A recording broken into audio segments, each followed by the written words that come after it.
All right, everybody. So I wanted to start off by welcoming everyone who is joining our panel. I think what I'll do is I will um, kind of go through the names and then allow everyone to introduce themselves and then give a quick, what your organization is, like 2 sentences, because we have questions that will kind of get into that. But yeah, so let's start there. But I just wanted to start off by saying thank you for joining everybody. And yeah, let's get started. So the next slide. First, we have Curtis with Curtis Careers. Go ahead and introduce yourself, please. Absolutely. Hey, good evening, everyone. Happy to be here. I'm actually traveling. I'm on route, but I needed to be here. So I'm really grateful for this opportunity. So hopefully everyone's having a great day. So yeah, my name is Curtis Cox. I'm the founder and CEO of Curtis Careers LLC. And basically what I do for folks is I host leadership development training for professionals of color. I also do career coaching for professionals and helping you figure out your career trajectory, right? I also do brand strategies for entrepreneurs, like how to, put together a vision and a plan that is authentic to you and your brand. And I host, workshops weekly with the content that I create. And you could definitely find out more on my website, curtiscareers.com. I'm also a motivational speaker and I do workshops for college students as well. So I do a plethora of things. And I'm also I'm also writing a few new books. So I'm tapping into this journey on being a first time author. And yeah, so it's quite a ride, but yeah, it's really a blessing to be here this evening. So thank you for having me. Thank you so much. Next, I'm going to introduce Nicole Barnwell. Nicole, thank you. Yes. Good evening, everyone. Hope everyone's doing well. My name is Nicole Barnwell. I'm the president and founder of the HBCU Hub. I feel like I'm right at home with the Urban League. I don't know why I'm not a member of Urban League, but I see so many familiar faces on here. And just happy to be part of this conversation. For those that may not be familiar with my organization, hey, Shalima. I established the HBCU Hub back in 2016. Our mission is to help youth to discover, gain admission to prepare and enroll at historically Black colleges and universities. We host a program called HBCU Hub University, which actually helps students to transition to their HBCUs, those that may be in need of additional support and mentorship. And yeah, we help to support students. Hey, Marcus, we help to support students in transition, helps educate them and just provide, the New York area with that, with additional resources as it relates to HBCU. So definitely excited to have this conversation. And yeah, I'm looking forward to it. Thank you for having me. Thank you so much. Next, I'm going to introduce Jelani.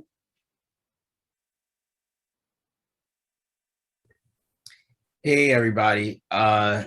Appreciate the opportunity and definitely happy to be here. I like seeing so many young folks being able to, be empowered and try to be the change that they want to see in our communities. It means a lot. I am the CEO and co-founder of Good Call. We are a completely free hotline connecting anyone to a lawyer at the point of arrest in under a minute. We're in all 5 boroughs in New York City, working to expand nationally. Our company is a community-centered tech company working to dismantle this suppressive system of mass incarceration. And we do it through 3 ways, which is our structural change, which is our technology. We have our narrative change, which is our internship program that we run. And then we have the systemic change, which is our advocacy portion. But our long-term goal is to make sure that folks are aware of their right to utilize their Sixth Amendment, which is access to an attorney at that point of arrest. Just like Law and Order, when they say anything you say can and will be used against you, that's a fact. So we want to make sure that everybody has access to an attorney. And that's the core of our work. And yeah, really excited to be here. Thank you so much. Great work. And next we have Julius Jones. Hey everybody, I do indeed hope that everyone's okay. What's up everybody? I see a lot of familiar faces that I know as well. Quickly, I'm Julius J.U. Jones. Outside of work, I'm known as the Professor of Positivity, where I help people live life and believe impossible. How did that come about? It's basically because of my nonprofit work I've done over the last 15 years. So as of today, I'm the second in command of a nonprofit called Tomorrow's Leaders NYC. I serve as Director of Operations. Our role is to empower students who've been held back at least 2 or more times to become directors of their own educations by developing their academic skills, their critical thinking skills, their interpersonal skills, and their leadership skills. So you can find us on the web at www.tlnyc.org. And I'm happy to be home. I love Urban League. Thank you so much. A really strong team here, so I'm really glad to have you all here. What I'm going to do next is start off with the questions, but I'm going to kind of keep the order of our introductions and then go about that way. So until I open it up for additional questions, we'll just continue that same order. And so my first question is, how is your heart? I feel like it's very important as professionals that work within our community that we are a part of, that we actually check in with ourselves and make sure that, you know, not necessarily make sure that we're okay, but check in on how we're doing, because if we're not okay, that's okay too. But really just ask the question, like, where are you at right now? What's weighing on you? You know, where are you at? So I'm gonna start off with Curtis. Wow, that's a deep question. I love that question, and I think part of the work that we do, right, regardless of the industries that we're in, is the challenge is, you know, are we consistently pouring, you know, into ourselves, right? Are we taking care of ourselves? Self-care, you know, is so important, right? So when I heard this question about how's our heart, I could be fully transparent. For me, I have, you know, I have some ups and down days. Some days that I'm really exhausted. Some days I'm really energized and I'm on the go and I'm getting it done. But I think what I want to say to everyone in this room and to encourage all of us is, it's okay to rest, right? It's okay to rest. It's okay to just fall back. It's okay to say no to that speaking engagement. It's okay to say no to that opportunity to make more money. You know, I love the song that Lauryn Hill has. You can't win if you're not right within, right? That's one of my favorite, you know what I'm saying, lyrics with Lauryn Hill with that song. So I think for me, when I hear that question about the heart, it's really, are we really making time for ourselves to make sure that our heart is in the right place, right? Is our heart is it in the right place in everything that we do?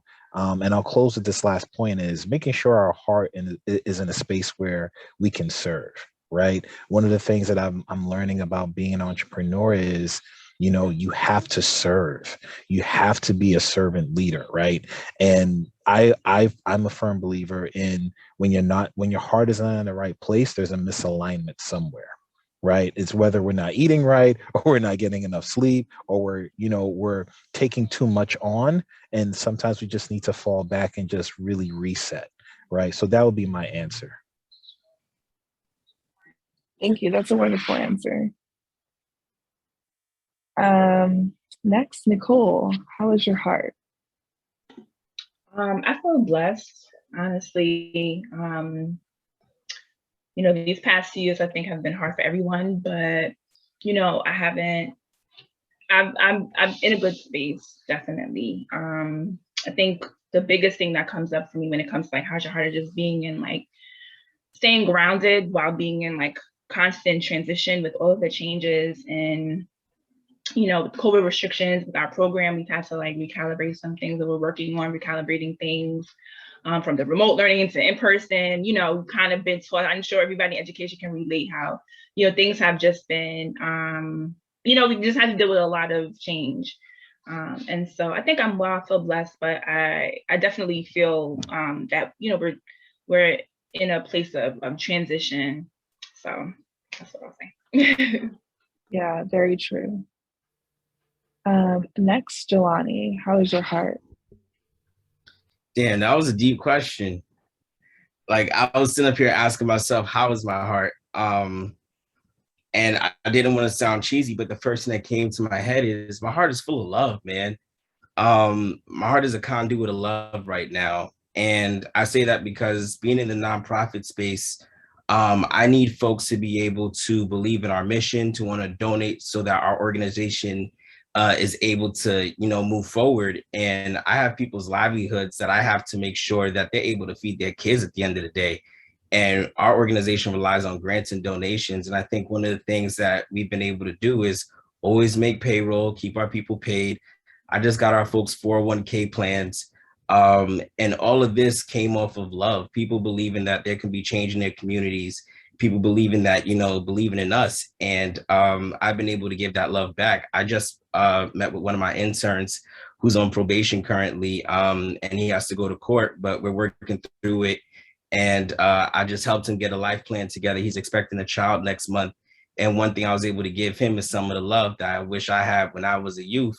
And I just realized that with doing this work, if you're not able to leave with love and intention, that you can't do the work. So shout out to you, Curtis. But yeah, it's definitely all about love. So that's how I feel right now. Beautiful. Thank you. Julius, how is your heart? So I want to first say thank you to everyone else for sharing. It's always a joy to hear people speaking from their heart. And for a person that works in social emotions and well-being, this is a daily thing in my work sphere. And so I think before I say how I am, I'll start off with a quote by Sophia Bush that said, "You're allowed to be both a masterpiece and a work in progress." Someone said they can't hear me all too well. Let me pull her closer to me. So hopefully you can hear me better there. Shy, I apologize. So again, Sophia once said that you're allowed to be both a masterpiece and a work in progress. Sophia Bush said that. And so what I feel in this moment, we did lose a student to death this past week. And so do I, as a professional, understand that life is a big A circle? Not going to say it out loud. So the answer is yes.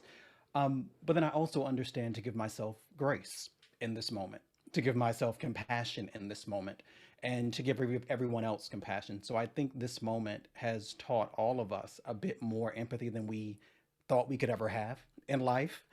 And it's actually got us a lot, especially people that are running businesses. Those are at the top, those are right behind the top. It's showed us to change. One thing that we've changed inside the company that I'm currently with is that we actually do mood meters at the beginning of every staff meeting, at the beginning of every student meeting. I actually want to know why. Not only am I case managing my babies and watching them and watching what they tell the staff, I'm also watching my staff. I'm also watching the ED, making sure that what he says is okay. So if I need to come behind and be the softer voice and to be the voice of reason, I will do that. So I'll leave with that quote again. You're allowed to be both a masterpiece and work in progress in this moment. That's how I feel. Um, and I feel that I'm learning way more empathy than I ever bargained for in the last 2 years. I really like that. I think that so many of you spoke to duality, and that is something that's a cultural difference for us.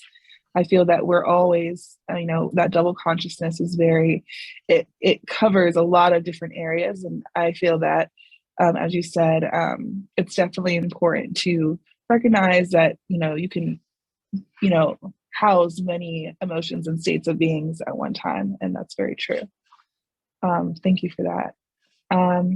Okay, so jumping right in, I would like to know, for the people, I would like to ask, what led you to your nonprofit work, and what is the mission of your organization? I know that as you guys are, when you're organizing these and joining different nonprofits, that mission piece is repeated over and over. So I'd like to know that about each and every one of your organizations. Starting with Curtis. I think what drove me to start Curtis Careers is, so I've been in a nonprofit education space for a little over 20 years. And, I think the biggest lesson that I learned through working different nonprofit organizations is um, your job title is so it's not your job title is so vast, and it's so, for example, you could be advocate counselor, but what I've learned over the years is you're not only an advocate counselor, but you're also a father figure. You're also a bigger brother. You're also an uncle. You're also this cousin.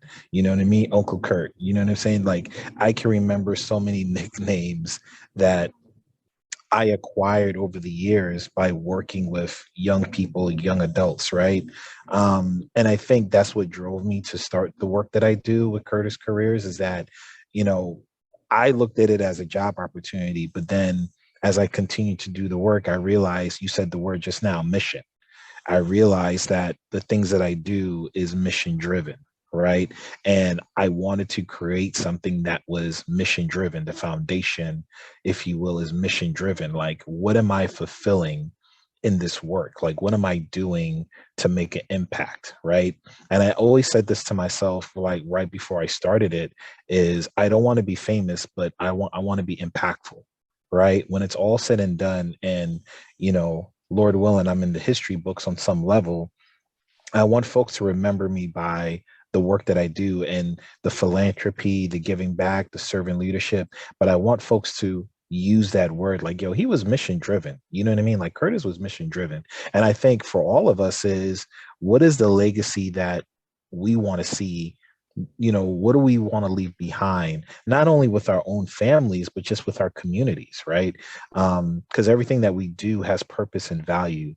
So for me, it was, okay, let me build something that is mission driven, it's mission focused, and it's not about me. It's not about me making money. It's not about me getting the accolades, but I'm really changing lives, right? And I learned that first from the work that I did, and the work that I'm continuing to do. So I would say for me, that's what my focus is like throughout this whole process.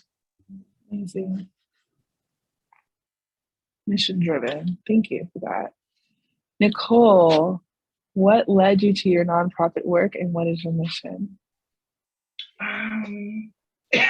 So I started it was an accident, honestly. I had no plans to start a nonprofit. I always had an entrepreneurial like spirit. Like, I would love to start a business one day, but I never thought that it would be a tax exempt, mission driven business.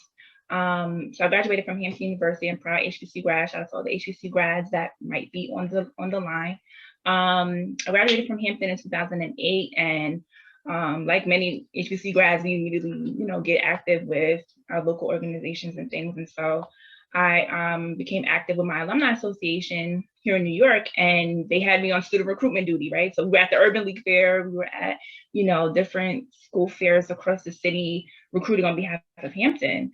And I came across so many students who, at times were just drawn to me just based on the fact that I was a young, fresh, I was, at that time I was in my early 20s, and, just somebody that looked like them that was at this fair, right? That, where they're learning about colleges. And I felt like, I was able to relate to them in a way and speak about Hampton. Yes, Jamila, speak about Hampton in a way that was relatable, right? And could teach them about HBCUs and the power of being educated by people that look like you, right? Professors and professionals that share the same shared culture and history, right? And I had that occurrence or that experience so many times over like the course of 5 years.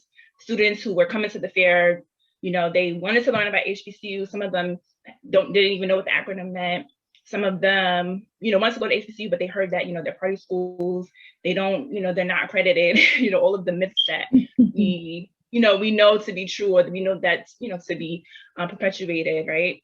So I just decided after, many nights of being woken up in the middle of the night, and it was bothering me, right, that there were a solid support system for students who were interested in HBCUs or who wanted to learn about HBCUs. It didn't exist really here in New York. I know, in certain places, maybe, further south where there are HBCUs, right? that's probably, more prevalent, but I just wanted to create a space for young people to be able to learn about HBCUs, to be surrounded by HBCU alumni, to be, to feel safe, because a lot of, I'm sure, if anyone has a student or has known a young person that's interested in HBCU, they have a hard time in a lot of different ways. And so I think like having our program, as I mentioned earlier, called HBCU Hub University, and we have a beautiful group of advocates, we call our HBCU advocates, who are alumni, who support our mission work and who sit on panels and who, mentor our young people. I think that it just creates a safe space for students to feel okay and feel empowered by their decisions to go to HBCU if that's what they decide. And so, yeah, so that's kind of like the beginning. It was really just kind of like something that I just kind of discovered throughout my personal, volunteer work, and decided that I needed to do something about it, because if we don't do something about it, like who is, right? And so that's evolved from just like, oh, let's just teach students about HBCUs, and then, okay, now we have this advocate group. Oh, now we have a program. Things have kind of evolved over time, because like, what does the HBCU advocacy organization really look like, right? Like, what does that really look like? You have to figure that out as we went along. And it's been a beautiful, beautiful journey. We're still, in the thick of it, still figuring a lot of things out. I would still consider us to be a relatively early stage nonprofit organization, but I'm grateful for, the community that we've been able to build and to nurture, and, definitely excited for like all that's to come. So, yeah. Thank you. And I really appreciate the transparency about just falling into it, because I feel that so many of us, we look at, how developed these programs are, and we're like, oh, I could never do anything like that. I'm just, I just have my ideas, but like, that's literally how it starts. So I really appreciate that fact. Jelani, what led you to your nonprofit work, and what is your mission? So every time I always tell this, it's a weird variation of how I tell it. But I'm with family, so I'll let y'all know. So when I do the 10-year challenge, I look at it, right, and I think about it like 10 years ago, I was a serial entrepreneur, a hustler.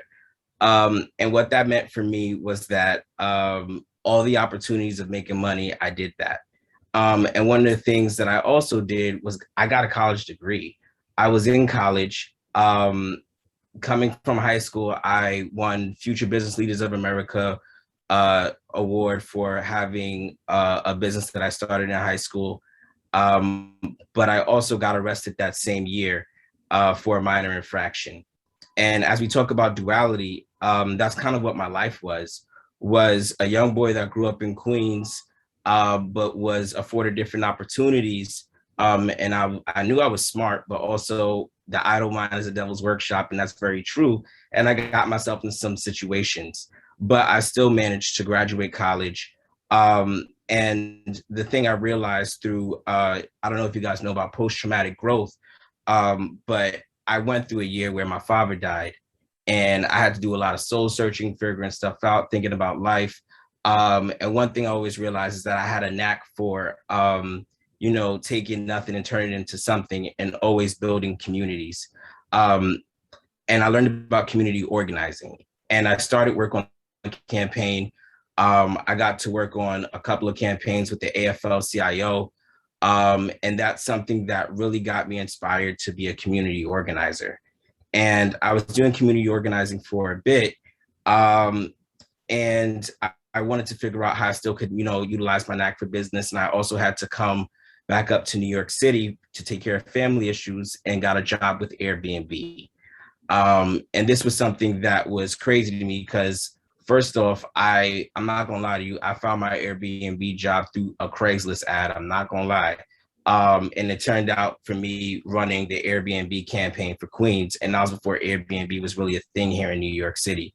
So I was running their positive image campaign, and doing community organizing in Queens. But I realized that that also wasn't me utilizing my talents to bring together my community. I was helping somebody else get rich, but not changing my community.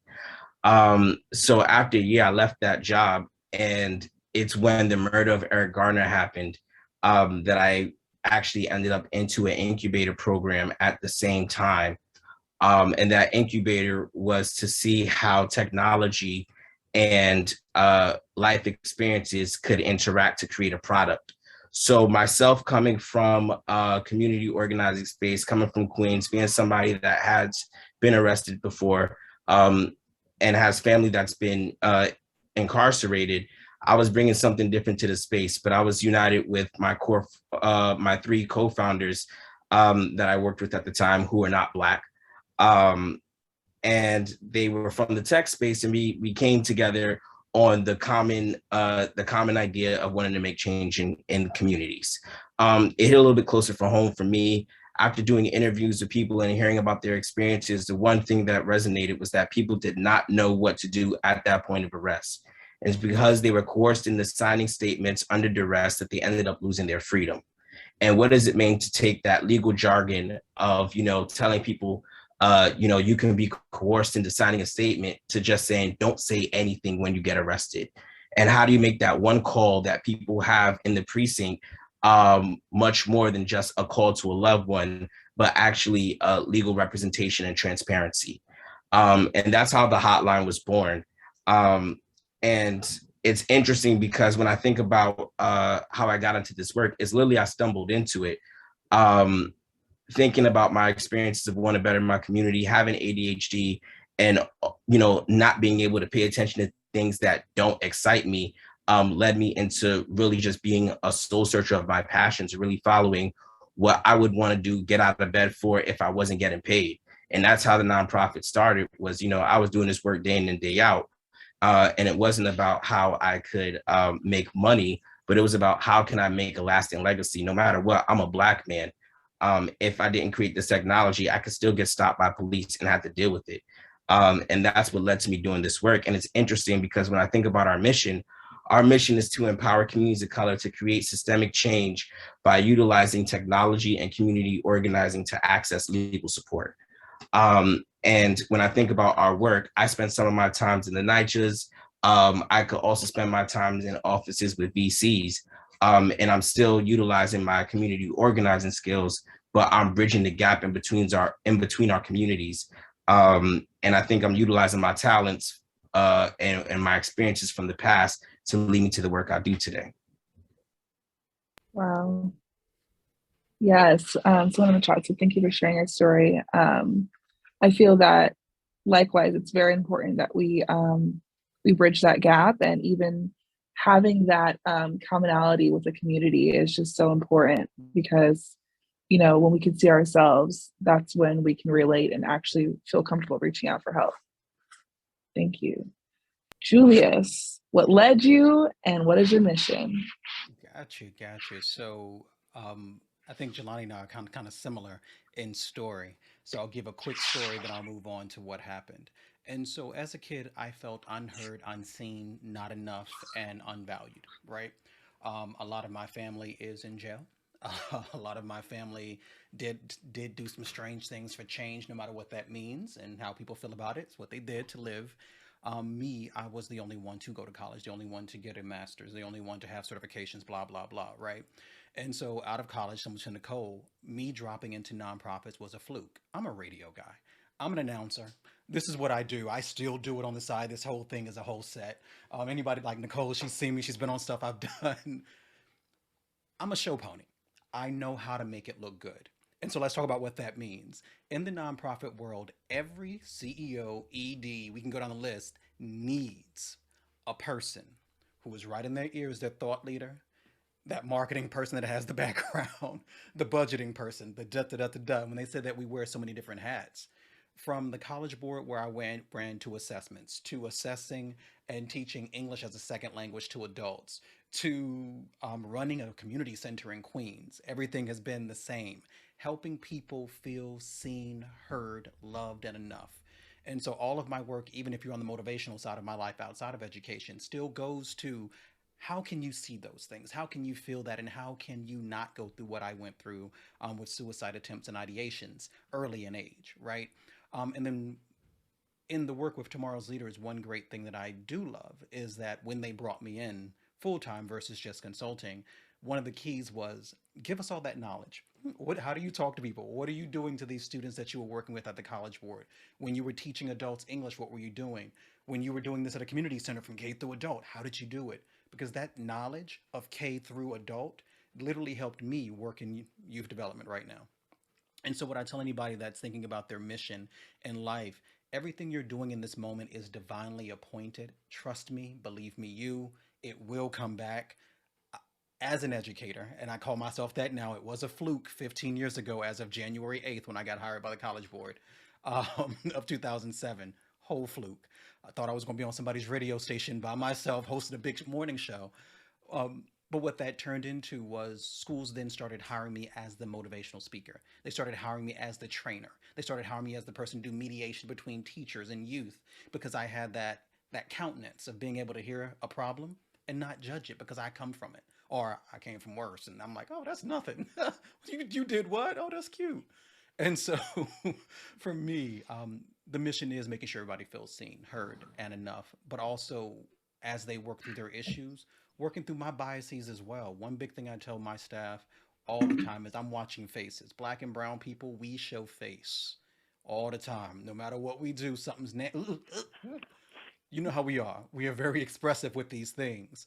And Mhm. so what I teach, especially in staff meetings, is that I start like we do a game. I start deducting points every time I say something wild and your face goes crazy. Point deducted. Why? It's to desensitize so that when a youth speaks to you about something that is important to them that might be taboo to you, your face doesn't do that. And so Mhm. I always go backwards. It's always that little child inside of me saying, I remember adults used to look at me a certain way when people would say certain things or when I acted a certain way. And under my clock, nah, won't happen. That is great insight. And even how you connected your story to this, I think that is also equally important. Um, okay, so what I'm going to do now, I'm going to shift gears and I'm going to ask the question to all four of you. And whoever feels led to answer the question, jump in, just so it's not so, I don't want everybody to get bored with my order of operations here. But I think that, some questions will pop out to you, and I think that it'll work out fine this way. So, and also some of you have answered some of the other questions in your descriptions. You guys are very thorough. That's great. Okay. Um, so actually, the question that's like really on the tip of my tongue, since hearing all of your missions, is what are the tensions that lie? I always find this an interesting question, even in the academy, just thinking about, you are positioned, just like you said, that you're bridging that gap that does put you at odds in some ways. So what are the tensions that lie in your work? Should I jump in right here? Because I'm ready for that one. Yes, please do.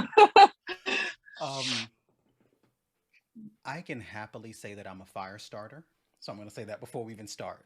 I'm Mhm. I'm that person, and I think every company has a person that plays well with the fire and the not fire, where there's one good cop, one not so good cop.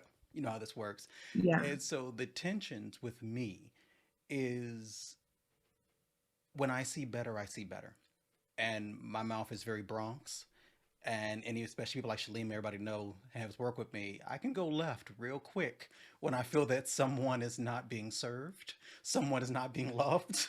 Um, and so part of the tension that I would say lies with me is that sometimes I've had to learn how to dial back. And what dial back means is just because I know it's an issue. For example, just because we know the Bronx is the least educated borough in regards to graduation, the lowest social economic status, etc., I can't walk up into every meeting being like, oh, if you just going to downtown Brooklyn, you ain't about nothing. Even if I feel that way on the low, smile, smile, wink.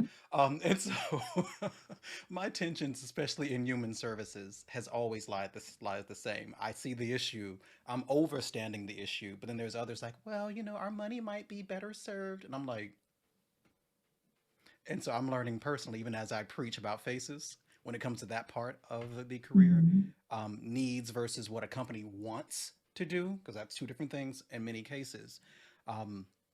Someone like me, whether I'm the second in command or whether I'm your ops consultant, might give you a little lip of here's why, here's some data points, this is why not, Mm-hmm. et cetera, et cetera. Good answer. Anyone else? Tensions? Yeah, I feel like one of our biggest tensions is the entire New York City Department of Education. I mean, we're up against a whole system that does not value, I believe, HBCUs, nor do they support students going to school out of state or, that are out of New York, out of state. So I think that's been such a huge hurdle to get over or to push back against. We ain't over it quite yet. Because of this belief that no, students are, they're better suited just staying in New York or staying in the city or, those HBCUs, they're this, they're that, right? So we're battling, we're up against these really, burnt in, I feel like, beliefs around what Black colleges are, what they represent. And the students and families' ability to to be able to afford or to be able to to actually attend. So I'll say that. So I don't know if that answered the question, if we meant personal attention or just any attention in general. Any tension, that definitely answers it. There's yeah. so many tensions. Yeah, I mean, personal level, corporate level. Yeah. Mhm. So that. So let me follow up with what Nicole was saying, because I'm still in the midst of that space, right? I would say the tension, just from giving the perspective of being on the inside, is the tension of equity and creativity, right? The tension of the creativity pieces. Are we curating programs? Are we curating enough programs to, again, give awareness to HBCUs? Are we creating, pre-college programs that are sponsored by the DOE? Do we have this mindset of creativity, right? So I notice for myself, many times I'm in meetings and I'm saying there's an issue, there's a challenge, there's a problem. And then it's kind of like, okay, what are we going to do about it? And then some of us will say, hey, we should do this. And then there is a lot of times the excuse and the pushback, well, I don't know if there's enough in that budget, or I don't know if this could happen, or I don't know. And then you're just sitting there and it's like, why even have these meetings? Why even ask the questions, right? So I think part of the work that we do is to continuously kind of force the conversations, but also kind of hold them more accountable and say, listen, if we're going to do these meetings, then we have to be more proactive. Then the other piece of the equity is there are so many spaces within the DOE, and even, to JU's point, just the idea of there's so many disenfranchised communities where folks have amazing talents, folks have amazing giftings, but we don't know it because we're not curating the spaces for even these students to even expose some of those giftings, right? We're not hosting enough talent shows. We're not hosting enough, spaces where students can really tap into their creativity. We have people in spaces that know how to cook, but we're not creating spaces where folks can even show their culinary talent, right? But then there are other spaces that you have that opportunity, but it's like, wait a minute, why does this district have this, but this other district doesn't have this? So let's wake it up tonight, right? Let's wake it up. Mm-hmm. So these 100%. are the things. These are the things that we have to constantly, go up against. And that's the constant tension. It's like we see the problems, we have the solutions, but where is the compromise? And not only the compromise, where is the alignment to put these things out, right? And that's the creativity piece too. It's like we got to get a little bit creative, and we got to really not have this idea of education so politicized, but more so, again, mission driven. So those are my thoughts. Yo, can I just echo that real quick? I know you have another question, but that is a tension that I've had, which is the tension of duality. It's one of the things that is crazy. So in my space of running a tech company, there's not many folks that are in tech that are Black to begin with. Now, Black that are system impacted. Now, Black that are system impacted that know how to make some ramen when needed. if you want to like go down the list, you can really narrow down how many folks are really like the other. And that duality that you fight for is so hard because in the space of creating equity, you can feel like you're closing doors.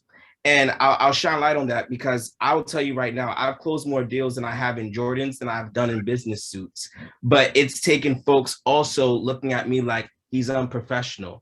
I don't believe in that. You know, he's not doing it the right way. Fighting against the grain to create space to say, no, the reason why I'm doing this is because there are some bright intellectuals that live in different communities that don't have to live up to your standards in order to make a way. Mark Zuckerberg takes meetings in hoodies all the time. That man was wearing hoodies for God knows how long until he had to do a Senate hearing.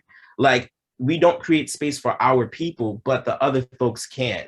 And in order for us to have that duality, there needs to be folks that are really, really down to break these barriers. And it means that you have to fight back against the status quo. But in that, you may have some folks that are still chucking and jiving that you may have to get rid of or move apart because they don't understand that it's bigger than you.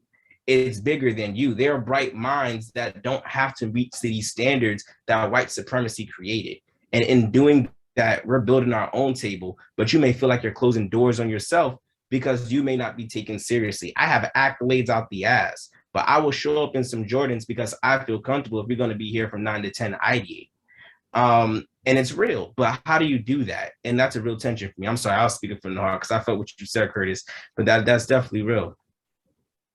No, Jelani, if you didn't jump in, I was going to direct the question towards you because I felt like you kind of touched on it with mentioning that your co-founders are white, and I was wondering, I was like, I bet you do have something to say. Update. Good Call is completely black. All my co-founders are gone. They've transitioned out of the organization. So that's been a big thing for me. So I guess you could put that under the tension column also. I'll write my book one day, but yeah. Good Call, black owned completely. Beautiful. So my next question is, let's see.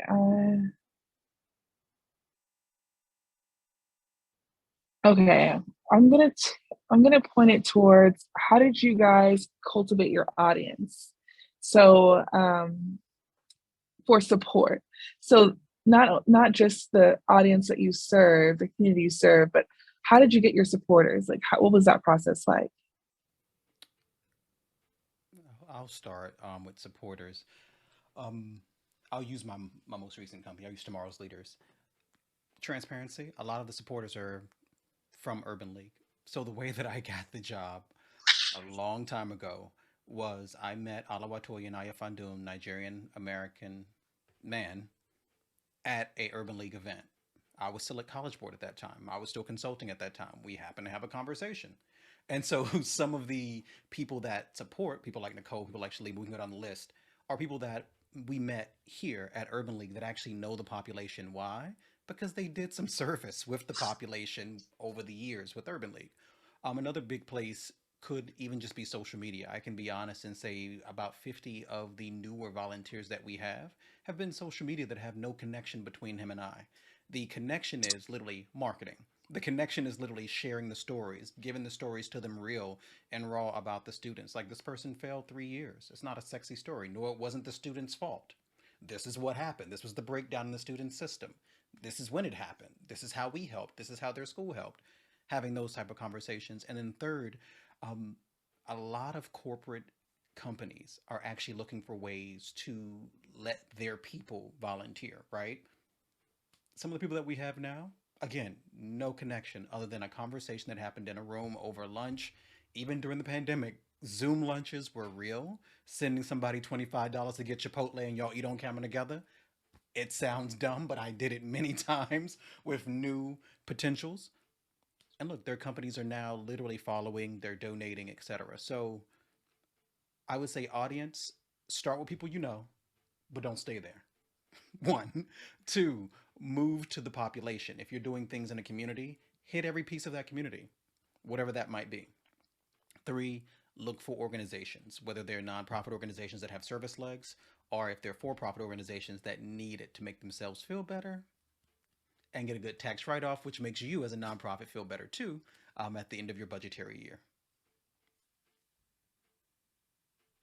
I think for the hub, it was relatively easy because I am an HBCU grad, and I've been connected to the HBCU community here in New York. It was relatively easy for me to find folks that were aligned with the mission, because I think we were all feeling that there was a void here as it related to helping students and helping young people transition to HBCU. So I mean, a lot of word of mouth. We do regular advocate meetings, even though they're on close right now, but we do regular meetings with like our what we call our advocates, our HBC advocates, who are alumni or some aren't alumni, who support the work. And then we're like boots on the ground. We're at college fairs. We do school talks. We partner with PTAs. We're just really on the ground when it comes to engaging young people, engaging parents, and meeting them where they are. So those are the main ways that we've been able to cultivate, those connected to the organization. So I'll jump in. With Good Call, it's the same thing of like boots on the ground. Organic word of mouth is real. And especially when you're thinking about how people don't trust our legal system. The one way that people hear about our organization is we have an outreach team made up of system impacted individuals that go back out into the community and they share cards and information. They'll be at train stations, they'll be at concerts, they'll be at bars, they'll be at all the places where people may have police encounters. We also have an internship program where we work with youth that are formerly incarcerated, or that are on ATI programs, which is alternative to incarceration programs. And we work with them for 8 to 12 weeks, teaching them technology, but also civic engagement skills. So teaching them how to be organizers. As I told y'all my story, I don't know how to code, but I worked at Airbnb for a bit doing organizing. They liked my story, being able to work in the community. If you see the way tech is going now, people are socially inept. Our people have skills that nobody else has. We have unique experiences nobody else has. And they're trying to colonize the knowledge that we have. So why not teach our youth how to utilize their knowledge to really put themselves in a different position? And we're doing that through giving them civic engagement skills, but also just making sure that people know about it. One thing that happened was that we were doing outreach for a minute, and I didn't believe like it was working as well as I thought until, unfortunately, the murder of George Floyd, and we got about 4,000 calls in the space of 1 week. And it was coming from a bunch of different communities. But one of the things that happened was that folks trusted us, that we were that number to call when police were arresting you. And from there, the momentum just grew. So it's really a lot about on the ground outreach, that organic word of mouth, and social media has helped some, but I'm like an in real life person, so I don't even manage my social media. I think that really the words that somebody says can really transcend through communities. Thank you so much. One of our panelists had to take off, Curtis. I just wanted to say thank you, Curtis, again for your time. And at this time, I wanted to open it up to, yes, no problem. And I just wanted to open it up to anybody in the audience who had any more questions. Also, panelists, if you could, if you're willing, provide your contact information, maybe that anybody in the audience is interested in picking your brains further, maybe you guys can connect that way.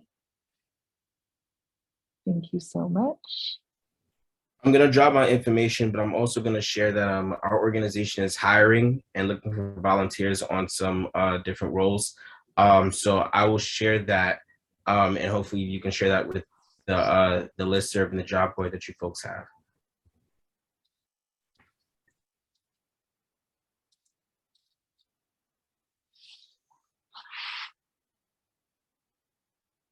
No problem. And I can also send out a follow-up email with everybody's LinkedIn information. And I'll also share, while we just brought on our, and Jelani, help me remember this, I forgot. While we just brought on our new cohort of interns, we partnered with CUNY to bring in interns to our organization. We are always looking for volunteers and people that would like to serve.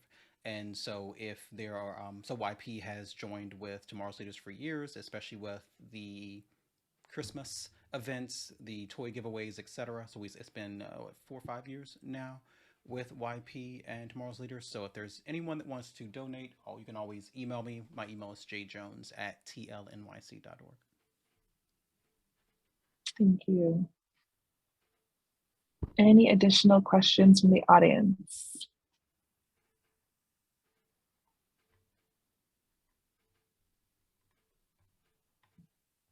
Did I do my job well? I asked all the questions everyone's been thinking about.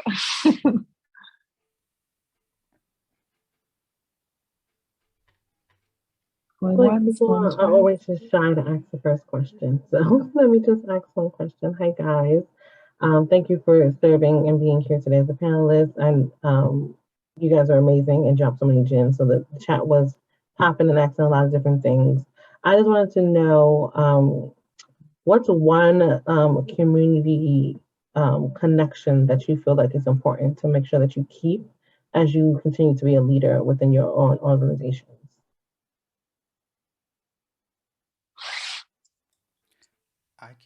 I can start that one, to be honest, and say that for me has always been YP. I've mentioned it at my church, and the good thing is that the president of Urban League is a trustee of my church. When I first started going, I didn't know that. Um, and we can get on the list like YP. I've mentioned it so many different places, and especially because people from YP actually get hired in some of these places. So it's kind of like not even that it's benefiting me, but it's also benefiting persons that are in membership and just different things that YP does. So I would always say YP. Um, and even though I'm not Greek or frat, I've hosted enough step shows. I always reference the Greek and the Greeks just because it's easy and I know them and they're friends. So it's just like, oh, keep that partnership, keep them coming in. Their brothers and sisters always like to give as well. So those are the two that I would say. Yes, Julia, you took mine. I was gonna say, I was definitely gonna say the Divine Nine organizations. I'm considering I'm a Delta. That's been just the easy, easy access. Actually, some of the earliest programming we did as an organization was in partnership with like the New York City alumni Kappas, the Xi-Phi chapter Black College Tour. They host their HBCU tour every year. So that's definitely been an important connection, I think. And then local schools, like, having connections to principals and program managers such as Julius and Tomorrow's Leaders. Me and Toyin are great friends. So yeah, I would say, community leaders and schools and Divine Nine, members of Divine Nine. Oh, I didn't say one thing. I'm so sorry, Jelani. I know you want to jump in. That person that you used to be cool with 2 years ago, hit him, her, them, or they up. Because that person literally might be the person that helps your program. I'm gonna leave it there, but that happened to me recently. Hit that person up if you haven't worked with them in a couple years. It's crazy that you said that because that's how I think about community, are those folks. And I think about community-based organizations that I know from when I was growing up, but then also community-based organizations that I've seen help other people have been a huge network for me. And then also, as we think about folks that are system impacted, and I don't know how to put this, but if you think about it, many folks that are system impacted that may belong to different communities, they have their own community because of the experience that they've had. And that spans throughout communities. So I literally say sometimes I could spend my day halfway at a NYCHA, but then I'll end it at a board meeting downtown. It's different because it's the communities that I'm tied to. So having the commitment from folks that have been through the system to want to support your mission and push it farther, but then also having communities of, I will say, their allies, of people that want to see our communities grow, have also been helpful. So yeah, just thinking about, as we grow, how do we keep connections with those folks that we know, that we used to know, and how do we make sure then it's not a used to know situation, that we still stay connected, because many of those folks, we can't bring everyone with us, but we can light paths to folks and they can help us light the way also.